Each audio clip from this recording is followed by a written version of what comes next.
लगभग 10 साल का एक बालक एक घर का गेट बेल बजा रहा था। घर से एक महिला आई जिसका नाम था राधा। राधा ने बाहर आकर पूछा, क्या है, क्यों बेल बजा रहे हो? बालक बोला, आंटी जी, क्या मैं आपका गार्डन साफ कर दूं?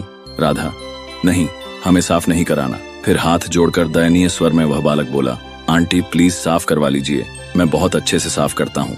उसकी बात सुनकर राधा द्रवित हो उठी और उस बच्चे को गार्डन साफ करने के बदले कितना पैसा लेगा जब पूछा तो वह बालक बोला, आंटी जी पैसा नहीं चाहिए, आप मुझे बस खाना दे देना।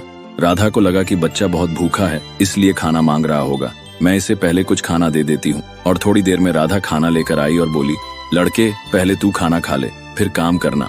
बच्चा बोला, नहीं आंटी जी, पहले मैं काम खत्म कर लूँ फिर आप खाना दे देना। ठीक है, कहकर राधा अपने काम में मशगूल हो गई। 1 घंटे में उस लड़के ने अपना काम निपटा लिया और आंटी को दिखाकर बोला, देखिए आंटी, अच्छी सफाई हुई है। राधा उसके बढ़िया काम को देखकर अत्यधिक प्रसन्न हुई। उसके काम से खुश होकर राधा तुरंत भीतर से खाना लेकर आई और उसे लड़के को दिया। बालक ने जेब से एक थैला निकाला और खाने को उस थैले में रख लिया। ये देख राधा को आश्चर्य हुआ और बोली, तुम्हें तो भूख लगी थी ना, तो फिर ये खाना पैक क्यों कर लिया? तू खाना यहीं खा ले, जरूरत होगी तो और भी दूंगी।